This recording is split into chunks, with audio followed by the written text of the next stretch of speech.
Muy buenas noches, bienvenidos a Rompiendo mi Silencio. Buenas noches, Cari. Buenas noches, Eli. ¿Qué tal están todos ustedes en casa? El día de hoy nosotros estamos con un programón, porque obviamente estamos ya en septiembre, ¿no? Claro que sí. Septiembre amarillo, septiembre contra el suicidio y lo que lleva a una persona a pensar en esto. Y una de esas cosas es la violencia. Claro. ¿No? Cuando una mujer sufre de violencia, en muchas ocasiones acaba en depresión y la depresión desencadena todo tipo de situaciones en la vida de una persona que incluso la lleva a pensar precisamente en el suicidio, ¿no, Cari? Sí, sabemos que las mujeres que han pasado por ciertas violencias, ya sea en su infancia, en su vida adulta, tienen la doble posibilidad de sufrir depresión. Es mucho más probable que pasen de depresión comparado con alguna mujer que no haya sufrido un tipo de violencia en su vida, ¿no? No, realmente. El tema de hoy está bastante fuerte y como siempre aquí en Rompiendo mi Silencio vamos a tener un especialista que nos va a estar apoyando a entender esta situación. Muchas veces las mujeres que están pasando por violencia no saben que están viviendo un cuadro de depresión. Piensan que la tristeza o digamos esas ganas de ya no querer vivir es por los golpes, por la violencia que sufre, pero no sabe que en su interior también está cargando esas heridas que la están llevando a deprimirse. Ya ponemos a su disposición nuestra línea telefónica y el WhatsApp 5586-645200. El día de hoy tenemos especialistas, unas mujeres que están allí dispuestas, voluntarias del Godlywood Autoayuda, dispuestas a escucharte, a hablar contigo y a aconsejarte. Claro que sí, sabemos que una de las cosas de la depresión es que la persona tampoco tiene con quién hablarlo, o no se anima a hablarlo, o no se anima a expresarlo por miedo a ser juzgada, Realmente. ¿no? Entonces es la oportunidad de ella llamar, desahogarse, contar su problema para que podamos orientarla y ayudarla, y las voluntarias están a total disposición. Es que a veces lo único que sirve es hablarlo, sacarlo, romper precisamente ese silencio que se guarda en nuestro interior. ¿Cuántas personas no sufren de depresión por años? No es algo nuevo, no es algo de una semana, pero años desde la infancia, como mencionabas, ¿no? Y obviamente un niño no sabe diferenciar entre un día triste y vivir un cuadro de depresión, ¿no? Así que acompáñenos a ver este informe y ya regresamos con este programa que tenemos para ustedes. Ya volvemos.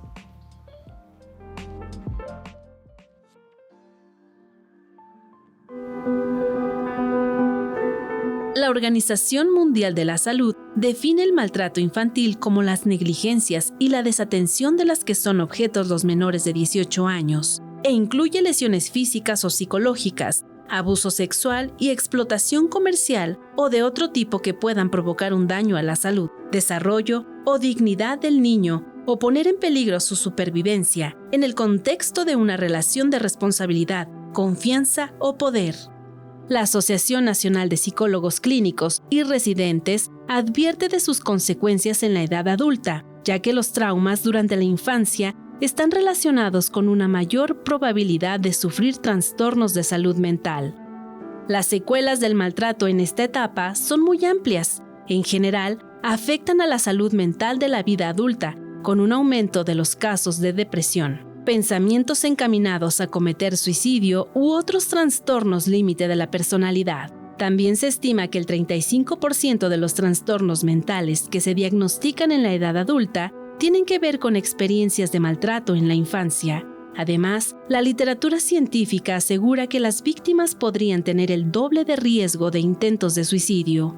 Los efectos negativos de los malos tratos contribuyen a un incremento de la mortalidad y morbilidad en la etapa adulta. Tienen persecuciones en la salud física como problemas cardiovasculares, obesidad, tabaquismo, consumo de sustancias o comportamientos sexuales de riesgo. Se trata, sin duda, de un problema de salud pública que está muy invisibilizado. Los especialistas tienen claro que la prevención y la detección temprana son las mejores armas para acabar con este grave problema, pero muchas veces el maltrato proviene de personas muy cercanas y los niños pueden normalizar esta situación o tener miedo a contarlo. A menudo no son conscientes de que están viviendo una situación de abuso o desatención, y si lo son, no saben a quién dirigirse o dónde pedir ayuda. Piensan que no les van a creer o no quieren generarle más problemas a sus padres. Es importante tener en cuenta que cada persona puede experimentar la depresión de manera diferente y los síntomas pueden variar en intensidad o duración. Algunas personas pueden experimentar una depresión más leve y transitoria, mientras que otras pueden desarrollar una depresión más grave y crónica. Es algo tremendo y es un tema bastante fuerte, Karina, porque mientras veíamos este informe yo pensaba lo mucho que una persona sufre viviendo esto desde su infancia. Es toda la vida viviendo en depresión, toda la vida viviendo violencia, toda la vida en tristeza. Y como bien decías, un niño a veces no sabe interpretar, hoy estoy triste, hoy no me siento bien, hoy estoy bien, no sabe que está pasando por ese cuadro de depresión y se torna como algo normal, ¿no? Un día estar bien y otro día estar mal. Claro, porque el niño va creciendo y eso es lo que va conociendo, ¿no? Si él vive en una familia donde todos los días hay violencia, es lo que él aprende y es lo que él dice, bueno, es lo del día a día. Pero tú y yo aquí hablando como si fuéramos las expertas. No, para el día de hoy tenemos precisamente a la licenciada María del Carmen Amador. Licenciada, un gusto poder tenerla de nuevo aquí en nuestra sala. Gracias. Licenciada, la incluimos en esto porque nosotras aquí ya nos fuimos en el tema y aquí la experta es usted. Gracias. Cuéntenos precisamente eso que estamos aquí, Karina y yo, analizando. Un niño, o sea, desde la infancia viviendo en violencia, desde su niñez viendo golpes o sufriendo golpes, abusos sexuales incluso, va creciendo con esto, llega a una madurez y sigue cargando, podemos decir, estos fantasmas del pasado. ¿Cómo es el proceso de una persona que precisamente nunca ha sido ayudada, nunca ha buscado ayuda y toda la vida está viviendo con lo que le ha dado la vida? Pues en primera es subjetivo. No todas las personas contamos con las herramientas, con las mismas herramientas.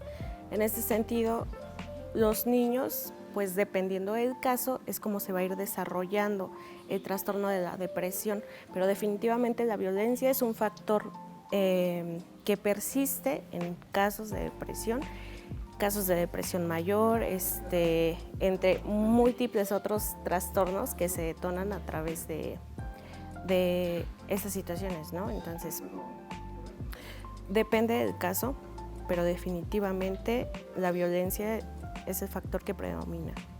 Ok, ahora hablando aquí en estos, sabemos que hay, no que fuera la depresión diferentes tipos de depresión, pero hay diferentes detonantes de la depresión, ¿no? En el caso del día de hoy estaremos hablando precisamente de la depresión que viene por la violencia, por el maltrato. ¿Es diferente el actuar de las personas que tienen depresión por la violencia o es lo mismo? No, sí, definitivamente es diferente, porque si tenemos a un niño que está pasando por un cuadro depresivo, por duelo, por ejemplo, pues va a ser diferente a un niño que ha pasado toda su infancia en violencia, porque todos esos patrones se repiten. Al igual que los padres están repitiendo una violencia que aprendieron, pues esos niños en algún punto y muy probablemente en ese momento estén repitiendo violencia en la escuela, violencia con sus amigos, con su familia, en cualquier sector, ¿no? Entonces, sí es diferente porque aprendieron una forma de comunicarse con las demás personas, pues a través de la violencia. Es bueno aclarar ese punto, ¿no? El día de hoy tenemos con nosotros a Jacqueline Martínez. Jacqueline, muchas gracias por estar aquí con nosotras hoy. Muy bien, aquí apoyando y también hablando un poco sobre el tema. Bien. Jackie, cuéntanos un poquito de tu historia. Estamos hablando de la violencia que lleva a la depresión y sabemos que tú desde muy niña sufriste violencia. Cuéntanos tus primeros años. Bueno, por ser la mayor y ser como que la única mujer dentro de mi familia, yo sufrí mucho maltrato porque yo tenía que dar el ejemplo para mis hermanos y sobre todo tenía que cuidarlos.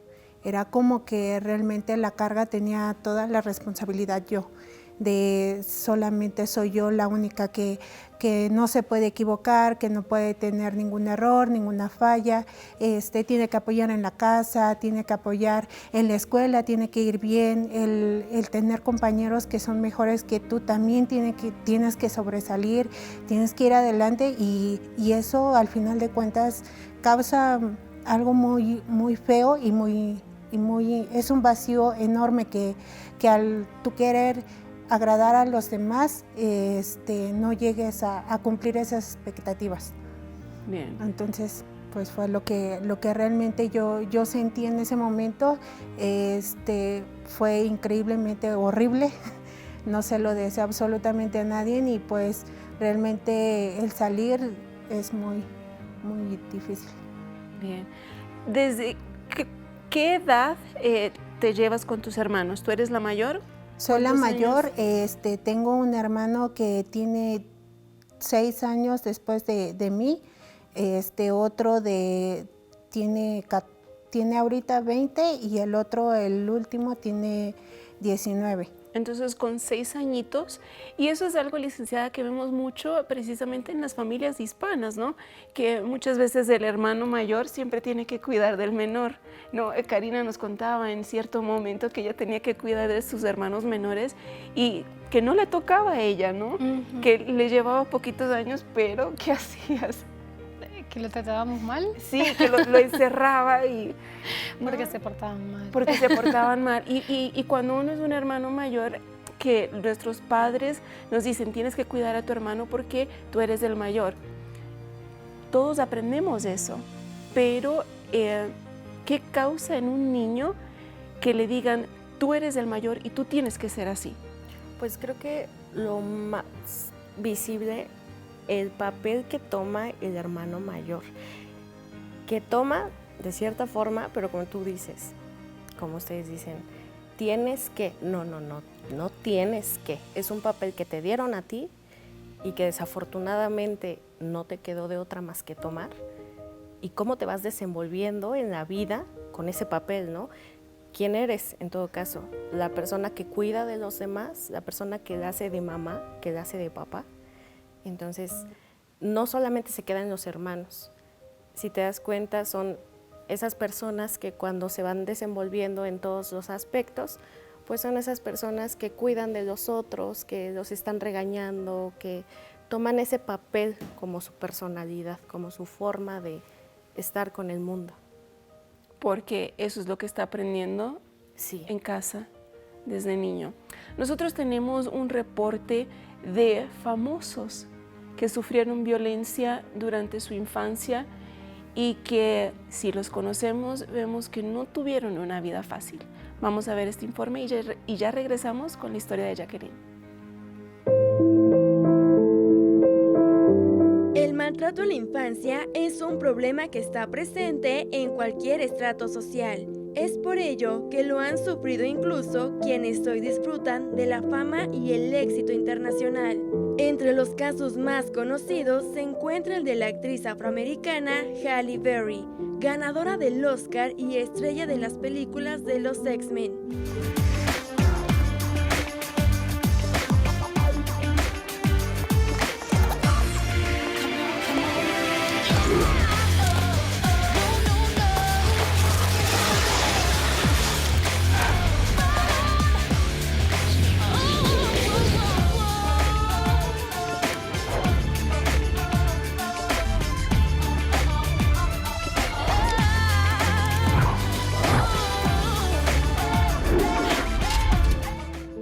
Durante su infancia, Halle sufrió los malos tratos de su padre, Jerome Berry, quien llegó a golpear a toda la familia, situación que ella volvería a vivir con uno de sus novios, quien en una golpiza le provocó daños en el oído derecho. Halle Berry sufrió una severa etapa de depresión a finales de los años 90, el divorcio de su primer marido, así como los maltratos que sufrió. Resultaron en episodios traumáticos para la artista, que pese al éxito que ya estaba alcanzando, se vio envuelta en esta difícil situación a nivel personal. Intentó suicidarse inhalando monóxido de carbono encerrada en su coche. ¿Ibas a suicidarte? Me senté en el auto durante tal vez 1 hora sin el motor encendido, solo llorando, contemplando, escribiendo notas sobre lo que quería decirle a mi madre. Eso es todo en lo que estaba pensando, porque sabía que si hacía esto, la mataría.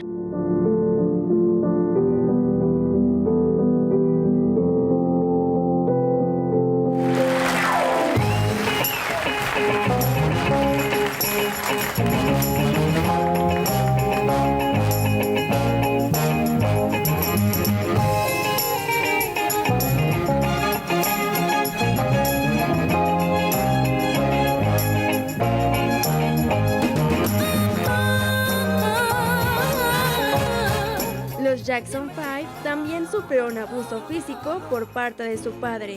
Michael Jackson reveló que Joey Jackson abusaba físicamente de ellos para obligarlos a trabajar más y más duro. Contó que si había algún error durante los ensayos del grupo, Joey los golpeaba con una rama de árbol, un cinturón o un cable eléctrico. Michael Jackson, el más reconocido de la agrupación, nació el 29 de agosto de 1958 en Gary, Indiana, en una familia numerosa y disfuncional. Sus padres, Joseph y Katherine Jackson, tenían una relación tumultuosa que a menudo afectaba a sus hijos.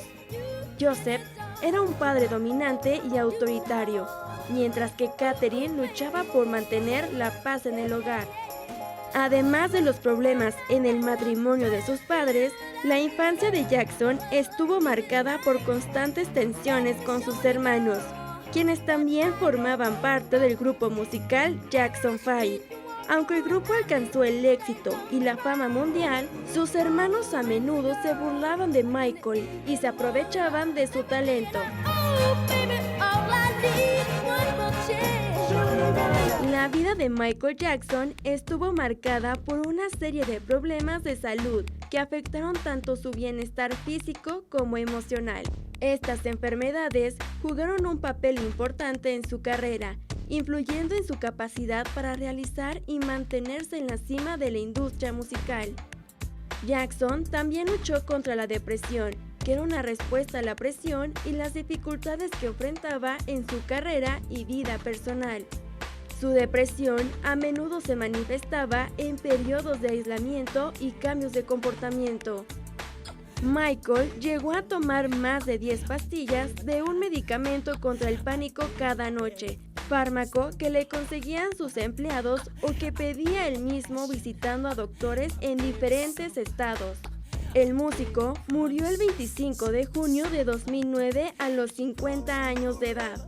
Se estaba preparando para volver a la cima con 31 shows, pero su inestabilidad psicológica y su debilidad física provocaban que todos los días se planteara si realmente podía llegar a hacerlo.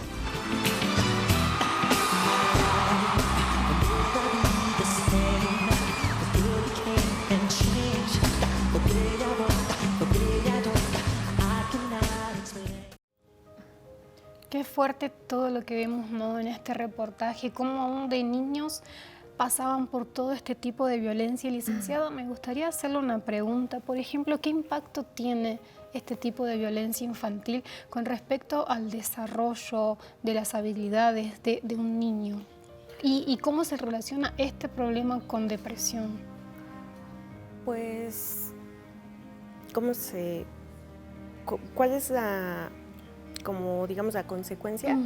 Exactamente. Pues pueden ser variadas. Por ejemplo, puede llegar desde las más sutiles en cuestión de violencia física, por ejemplo, ¿no? Una persona un padre de familia que está golpeando a su hijo, que le deje un morete, ¿no? Que le fracture un brazo. Que se han sabido de casos en donde esos brazos o esas fracturas soldan. Y nunca, por esta misma negligencia, nunca los llevaron a un hospital, ¿no? Nunca los llevaron a ningún lugar. Son personas que más adelante, en la adolescencia, pues pueden caer en depresión, ¿no? O pueden pasar por un muy largo periodo depresivo, depresión crónica, en donde en su juventud y más allá, pues puede llegar hasta el suicidio, ¿no? o sea, las consecuencias de un golpe o violencia verbal incluso, que a veces dicen las palabras duelen más que los golpes, ¿no? La verdad es que sí, eso se queda en la persona y afecta su vida en un futuro horriblemente, ¿no? Te digo, desde discapacidades motrices hasta el mismo suicidio. Sabes que hoy en día se escucha mucho hasta niños y adolescentes y uno dice, ¿cómo puede un niño de 10 años pasar por depresión? ¿Es algo que hoy en día vivimos o siempre existió, pero hoy se le da como más voz a la depresión infantil? Yo creo, y es lo que estaba escuchando hace ratito, yo creo que siempre ha existido, solo que antes no tenía un nombre. Y ahora, pues muchos de los aspectos de la vida se patologizan, ¿no? Entonces, ahorita con los medios de comunicación, con tantos especialistas centrados en estos problemas, ya tiene un nombre. Es bueno que tenga un nombre porque se le da tratamiento. Lo triste es que ahora nos podemos dar cuenta que muchas personas pasamos por eso. Muchos pacientes llegan depresivos, ¿no?, a la clínica y es algo que tal vez antes también se vivía, pero no se trataba y no se identificaba. Y que incluso hoy se tratan esos niños a tiempo, pero también se tratan esos adultos que están cargando esa depresión desde que eran niños y no se identificaba como depresión, ¿no? Exactamente. Entonces, tal vez de alguna forma digan, bueno, es que es una etiqueta, ok, al menos ya tiene un nombre. Antes, un niño, ¿cómo le iba a decir a eso? ¿Cómo iba a expresar su tristeza, no? ¿Cómo llegaba al doctor y le iban a decir, ay, estás triste, pues escucha música feliz, ¿no? Como muchas personas que dicen, ay, no estés triste, como si eso realmente solucionara un trastorno, ¿no? Es que tenemos que entender también la depresión porque, por ejemplo, justo estábamos viendo la historia de Michael Jackson, muchos conocen lo tumultuosa que fue su vida y era una persona que era muy amada por el público, era una persona que era muy seguida, que le daban regalos, que prácticamente lo veneraban como artista, ¿no? Y eso no lo hacía feliz.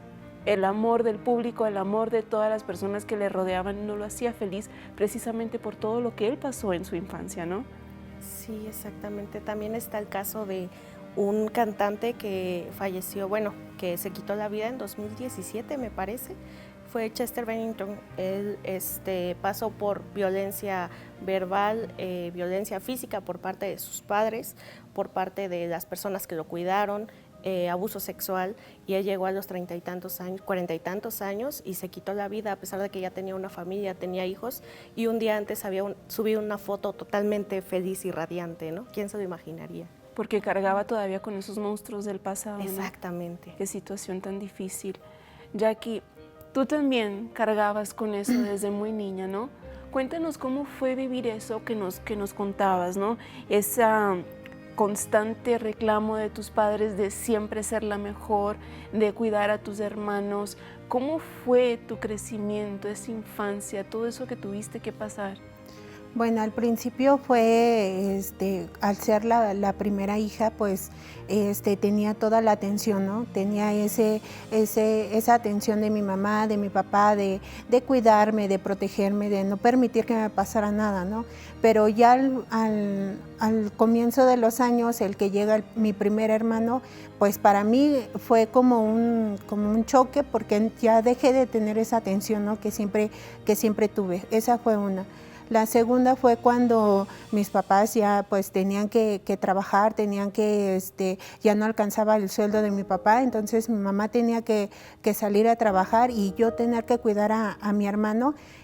Al principio pues también causó los celos, causó una rabia dentro de mí porque decía, porque yo lo tendría que cuidar a alguien que pues no pedí tenerlo, ¿no? En ese entonces yo sentía el decir, no, pues sabes que yo no quiero tener un hermano porque vino a quitarme todo aquello que yo tenía, ¿no? Ya no tenía esa atención que yo pensaba que ya no tenía, ¿no? Eso comienza a yo cambiar mi carácter hacia mi hermano.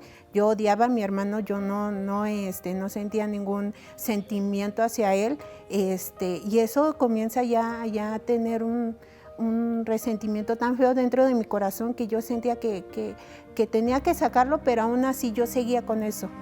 Llega mi segundo hermano, lo mismo. Digo, ¿y ahora qué voy a hacer? Ahora tengo que cuidar de otro hermano más. Pues no se me hace justo. Yo también quiero salir a jugar, tener el apoyo de mis padres, también el yo seguir jugando, el yo no convertirme en una persona adulta porque no quiero. O sea, no era como realmente lo que yo quería vivir.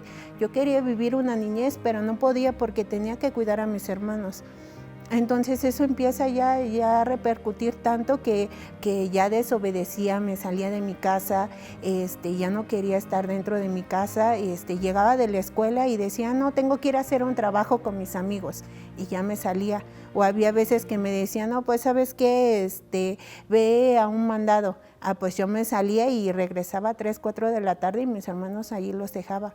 O sea, fue una etapa de mi vida que realmente fue muy fea porque tanto como me exigían en la escuela, tanto como me exigían en la casa, ya no sabía para dónde ir. Y en ese entonces pues yo decía, es que a mí me pasa algo. Yo le decía a mi papá, tengo un problema, o sea, realmente algo está pasando dentro de mí que no lo aguanto. Y él me decía, es que estás muy pequeña para tener problemas, tú no puedes tener ningún problema, tú no puedes sentirte mal, problemas son los que tengo yo, tú no sabes cuántas cuentas tengo que pagar, tú no sabes cuántas cosas tengo que hacer, tú no puedes tener ningún problema, así es que mejor no me digas nada o si no, cállate o vete para allá, no te quiero ver. Entonces, si aún así tenía ese odio, ese rencor hacia mis hermanos, yo decía, bueno, entonces, ¿qué voy a hacer? ¿A dónde tengo que ir? ¿O cómo tengo que ser para realmente tener esa atención? Eso es lo que realmente me marcó mucho, el no tener esa atención que ya tenía y finalmente querer tener esa atención y no recibirla. Eso fue lo que hizo que yo siguiera de esa manera, siguiera comportándome mal, siguiera ya no querer estar con mis hermanos, ya no los cuidaba. Uno de ellos llegó un momento en el que por estar haciendo otras cosas se me descalabró y aún así yo no sabía qué hacer en ese momento porque no tenía a nadie, absolutamente a nadie que me dijera, no, pues está mal o lo que estás haciendo. Al contrario, pues nada más me regañaban, me pegaban, ya no me dejaban salir, ya era totalmente horrible. ¿Sentías culpa por lo que le pasaba a tus hermanos o sentías rabia? Sentía las dos cosas, era feo porque yo decía, bueno, es que son cosas que yo sabía que tenía que apoyar a mi familia, ¿no? Por cuestiones económicas, pero yo decía, bueno, es que yo veo a mis otros amigos y no les pasa lo mismo. Yo decía, no, pues tenía una amiga que vivía en la otra calle y me decía, no, es que tú no tienes por qué estar cuidándolos. Lo mismo me decía su mamá, es que tú no tienes por qué vivir una etapa que todavía no te toca. Y yo decía, pues sí, pero pues es lo que me tocó, o sea, yo tengo que apoyarlos y si esa es la manera que yo puedo apoyarlos, pues ni modo, pues a ayudarle y sentir esta rabia, esta impotencia de no poderlos cuidar bien o no darles lo mejor. También fue feo verlos crecer así, ¿no? Comentaste que lo hablabas con tu papá, ¿con tu mamá también lo hablaste? Con mi mamá sí, pero mi mamá como que era más, yo siempre he pensado no pensaba de esa manera hasta en ese momento, que fue que ellos me pudieron dar lo que ellos en algún momento recibieron, ¿no? Y el ver que mi mamá pues nunca vio o como dicen ustedes, en ese momento nunca se le dio esa atención y el tener una hija y todo y no saber cómo educarla, yo creo que eso fue lo que afectó la relación con mi mamá. Porque si de por sí mi mamá no hacía nada cuando mi papá me golpeaba o me decía algo, o sea, mi mamá se reprimía, no decía nada, no, pues es que fue tu culpa y pues tienes que aceptarlo. Si tú no hiciste lo que uno te mandó a hacer, pues ni modo, ahora te toca sufrir la consecuencia y hasta ahí, es lo único que me decía. No, estaba pensando, a esa edad, ¿cuántos años tenías? Tenía como unos 8 años, yo creo 8 o 9 años. Wow. Iba en la primaria Y realmente todavía mi mamá me decía, es que yo tengo que ir a tu escuela a ver calificaciones de 7, 8, de 6, ¿por qué no le echas ganas? O sea, ¿qué tanto tienes que hacer si nada más tienes que dedicarte a la escuela? Y yo decía, pero pues es que también el cuidar a mis hermanos también me consume, o sea, no es que yo no quisiera. Y me decía, no, es que tú no te pareces a tu prima. Fíjate, tu prima tiene calificación de 9 y 10 y ella está en cuadro de honor y tú no. Y o sea, eso todavía más me llenaba de ese resentimiento, ¿no? De esa rabia, esa impotencia de no poder expresar y quererlo expresar y que no te entiendan. Qué fuerte, ¿no? Es algo muy fuerte porque precisamente en esas comparaciones, ¿no, licenciada? En esas comparaciones es también cuando el carácter de un niño empieza a variar, ¿no? Porque él empieza a pensar, bueno, entonces yo no soy lo suficientemente bueno para tener el cariño de unos padres, yo no soy lo suficientemente bueno para estar aquí, y muchos llegan a pensar, ¿para qué vivo entonces? ¿No? Sí, como si no fuera suficiente el ya minimizar, como, perdón que lo mencione así, como si no fuera suficiente minimizar por parte de tu padre, el problema son los míos, ¿no? Problemas son los de otros, tú no tienes problemas, como si eso no fuera suficiente, poner a comparar con otros casos, como si la vida fuera la misma, ¿no? No pudiendo identificar y ejerciendo esta violencia de otorgarle un lugar que ella no tenía por qué tomar, y aún así comparándola y minimizándola, ¿no? Y eso cómo estructura la psique de esta persona, que en un futuro cómo se va a ver, ¿no? Claro, y que no estamos también minimizando el rol de los padres, ¿no? O que hayan sido unos malos padres, porque bien o mal les dieron todo lo que ellos necesitaban, pero también por detrás de ellos debió haber habido también situaciones que ellos estaban pasando. Por ejemplo, mencionas a un padre agresivo, ¿no? Un padre violento, un padre que se cerraba, que pensaba en lo que él estaba pasando, porque como él también lo mencionaba, también tenía problemas. ¿Y cuántas no son las familias que viven así? Familias que tienen unos buenos padres, padres responsables, padres que dan la vida por sus hijos, pero que a la vez tienen estas situaciones que no saben cómo exteriorizar lo que están pasando, padres que también viven en la depresión y no saben cómo brindar lo mejor para sus hijos o cómo dar la mejor atención porque ellos mismos están pasando por esta situación. Tenemos que ir a un pequeño corte, pero les recordamos nuestro número telefónico y el WhatsApp 5586-645200. Quizás sea una madre que está pasando precisamente por eso, que escuchando a Jackie, tú dices, yo soy la mamá de Jacqueline, yo soy el papá de Jacqueline, yo actúo así con mis hijos porque yo mismo tengo este problema, yo mismo estoy pasando por la depresión. Llámanos, tenemos voluntarias dispuestas a escucharte, o si quieres preguntarle a la licenciada algo, tienes alguna opinión o quieres contarnos tu historia, ahí está el WhatsApp 5586645200. Es tu oportunidad. Ya volvemos.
Y seguimos aquí con nuestro programa y me gustaría compartir unos mensajes que ya hemos estado recibiendo. Si usted quiere comunicarse con nosotros, puede hacerlo al 55 86 64 5200, enviarnos un mensaje, llamarnos. Tenemos las voluntarias que están ahí a disposición de todos ustedes para poder escucharlos. A veces simplemente necesitamos, como bien decíamos, desahogarnos, contar lo que nos pasa y están ellas ahí disponibles.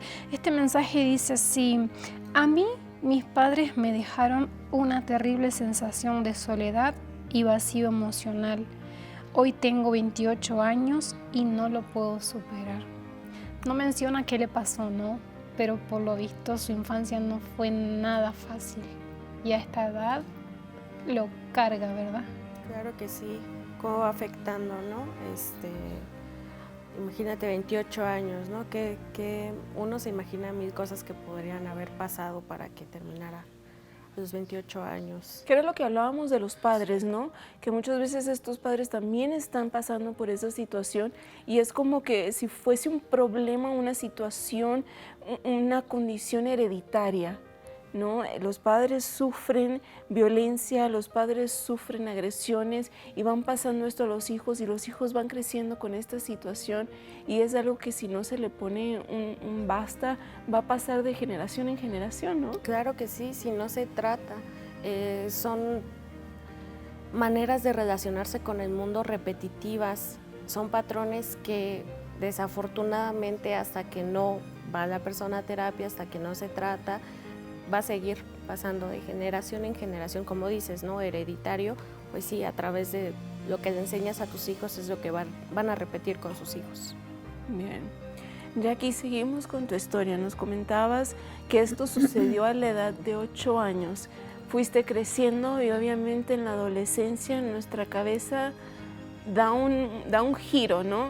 Ya muchas veces no obedecemos y más cuando se vive con rabia, con tristeza, con todo esto que estaba en tu interior.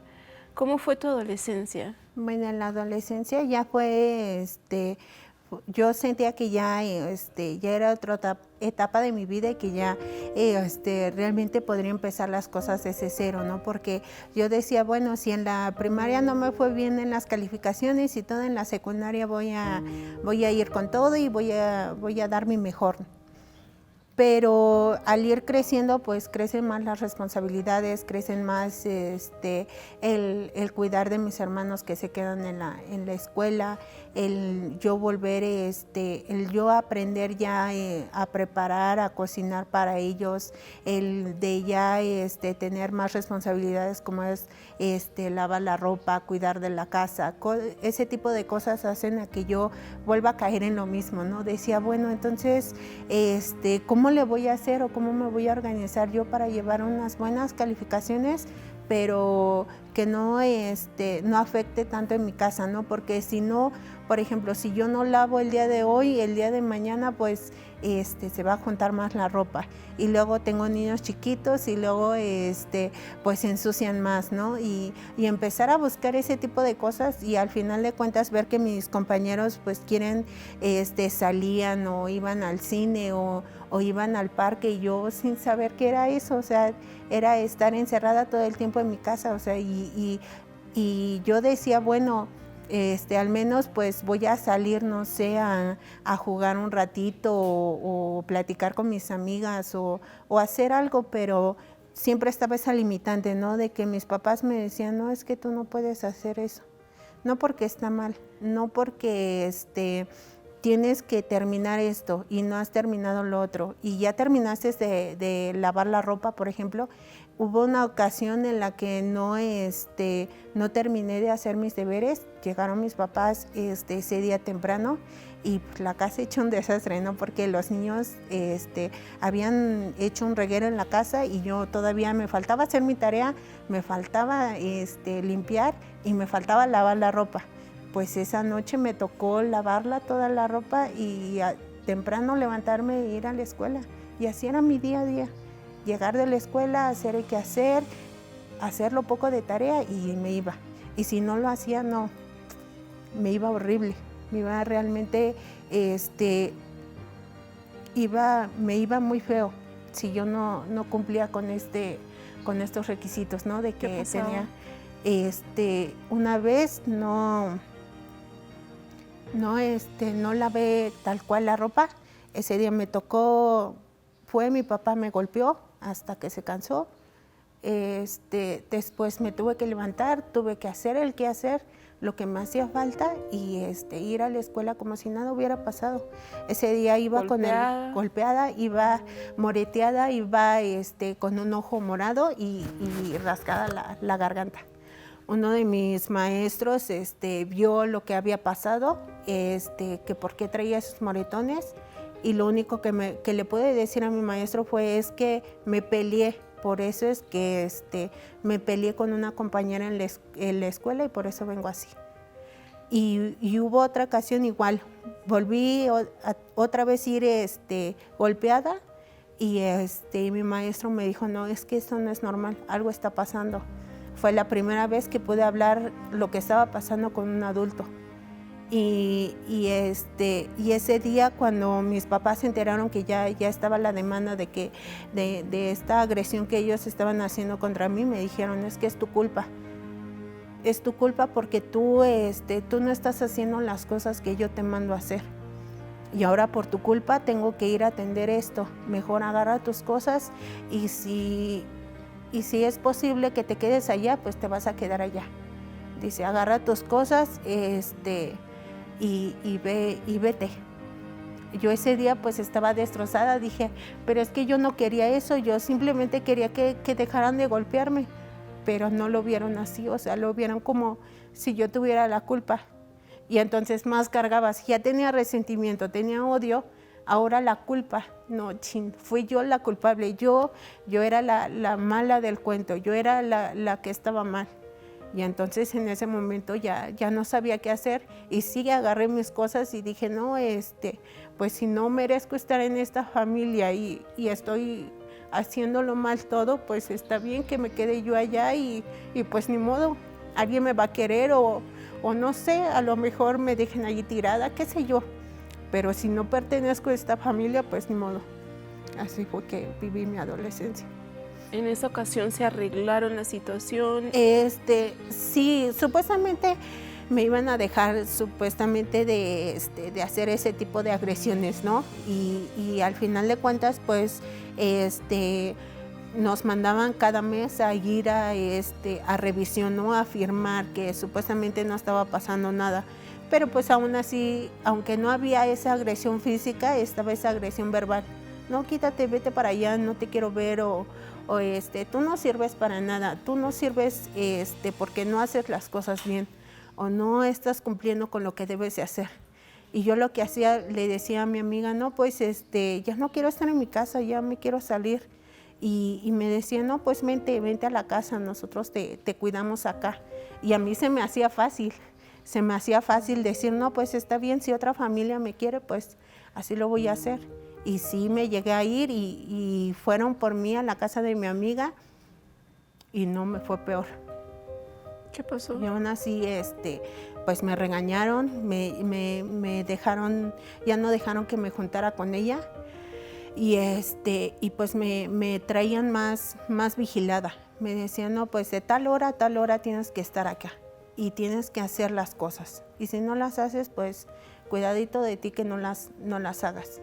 Yo le decía, pero es que esa no es la solución, o sea, yo realmente siento que hay otra solución, otra manera en la cual podamos dejar de hacer esto, porque a mí me lastima, a mí, cuando hablaba con mi papá, yo no podía hablar con él porque se me soltaban las lágrimas, de que no podía tener esa conversación con él porque él no me escuchaba, o sea, él decía, no, es que tú no tienes ese problema, son locuras tuyas o ya deja de hablar tonterías y cosas así.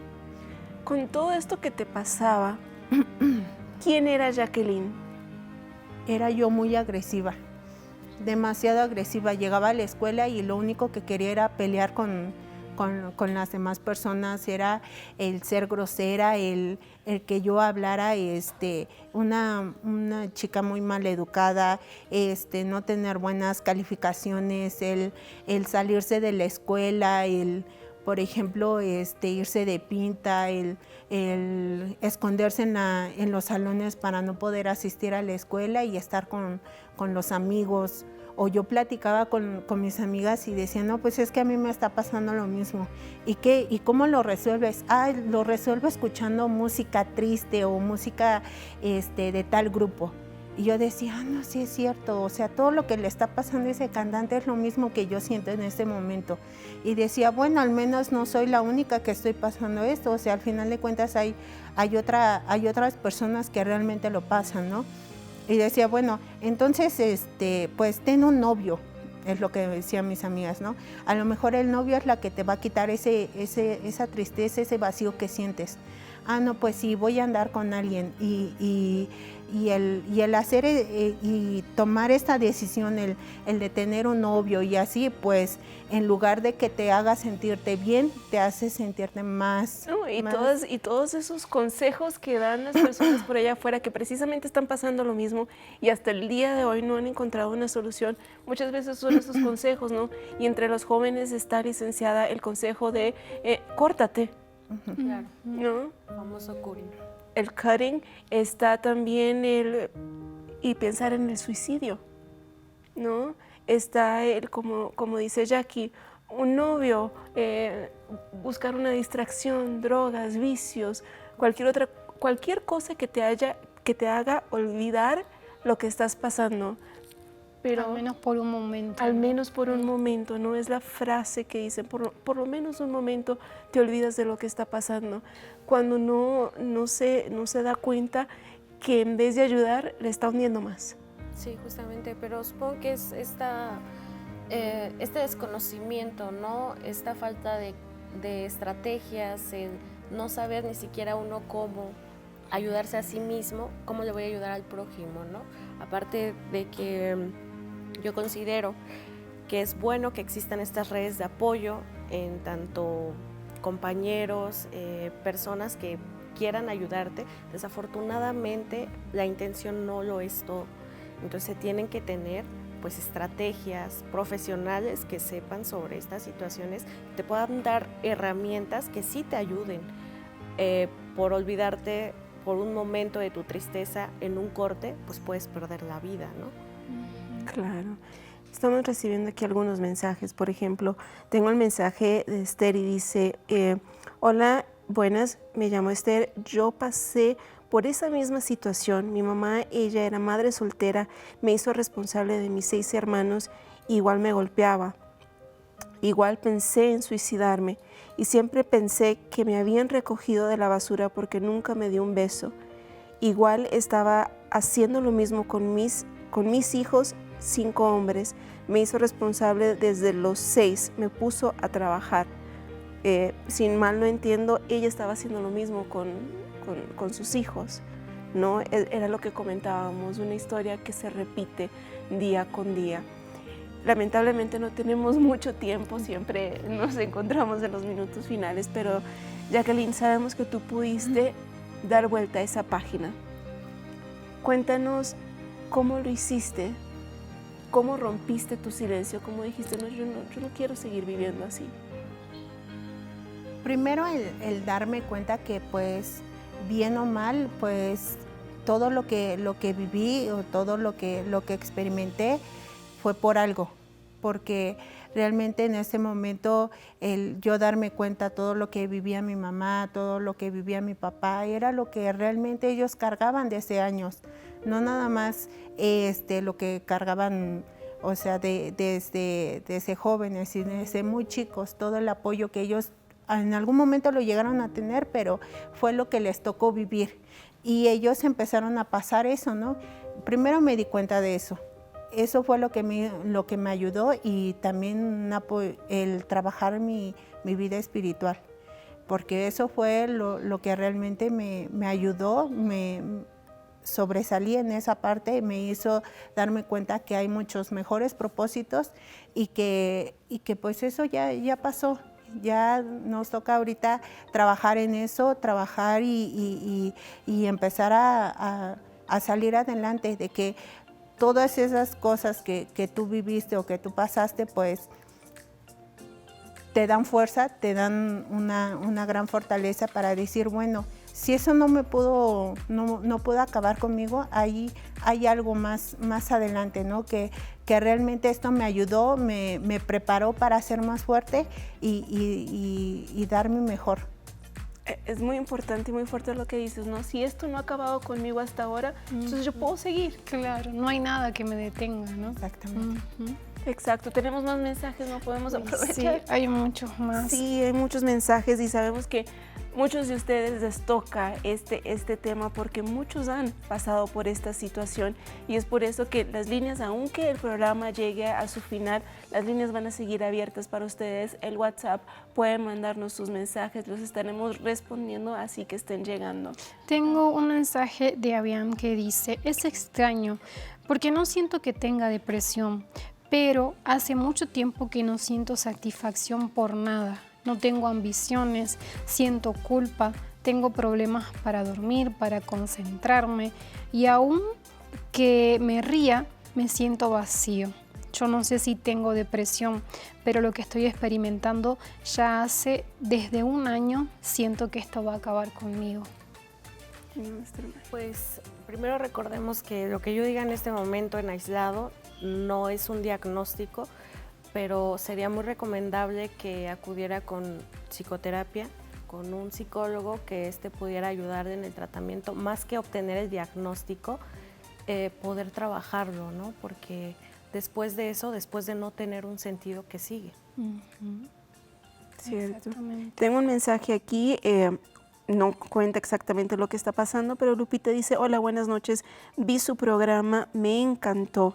Quisiera hablar y contar mi historia. Y es que la sala de Rompiendo mi Silencio, ¿no, Cari? Está abierta para todas ustedes y como siempre lo decimos, es por ustedes y para ustedes. Así que si quieres contar tu historia, estás bienvenida. Y cualquiera de ustedes que quieran contar su historia, que quieran romper su silencio, la sala de Rompiendo mi Silencio está abierta para todos ustedes.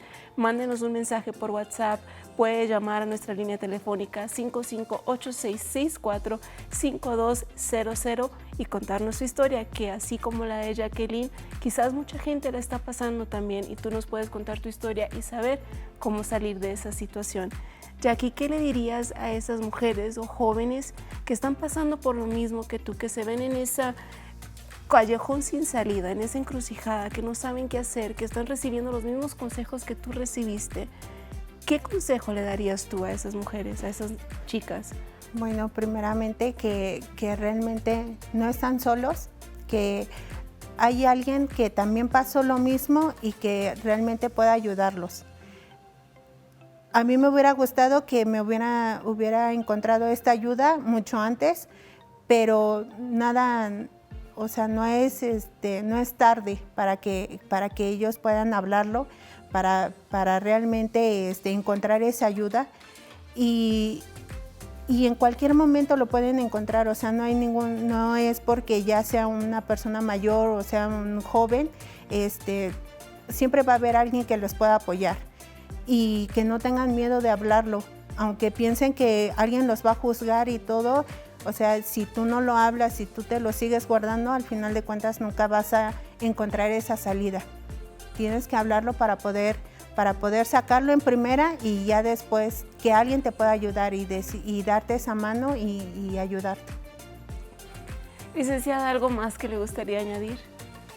Pues creo que comparto lo que menciona Jackie. Es importante buscar estas redes de apoyo profesionales que conozcan sobre la situación respecto a la depresión para poder tratar. No se rindan, que nadie se rinda, por favor. Siempre va a haber alguien que los quiera ayudar y que, como dice Jackie, que esté pasando por lo mismo, que pueda fungir como red de apoyo. Importantísimo, no rendirse jamás, Cari. Siempre hay una salida, ¿no? Exacto. Y como bien dijo Jackie, y eso me llama la atención, no hay una edad para decir no.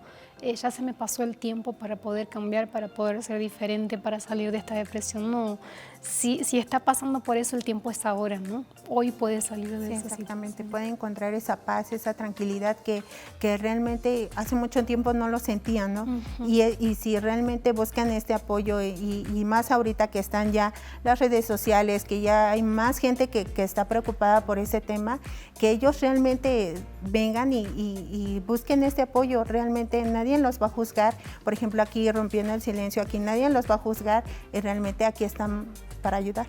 Exacto, y que no estamos hablando de una historia de cuento de hadas, ni una utopía, estamos hablando de algo real, y tenemos aquí la historia de Jacqueline, que es una chica que aún es joven, que se dio cuenta que ella tenía valor, que rompió su silencio y que el día de hoy eres feliz. Sí, exactamente. Yo sentía que por ejemplo, me causa mucha curiosidad esto que dice, él no tiene sentido mi vida o no veo mis metas. En ese mismo momento yo sentía lo mismo, y ahorita el que yo supiera realmente a qué me quiero dedicar o qué quiero saber de mi futuro y realmente poderlo lograr, es algo que yo veía en ese momento que no lo podía lograr, y ver que en ese momento lo estoy logrando, digo, wow, entonces por algo pasaron estas cosas y realmente yo sé que voy a poder lograrlo, y así puede pasar. O sea, no es algo que yo me lo esté inventando, al contrario, yo lo viví y yo lo experimenté y yo sé que realmente se puede. Sí se puede.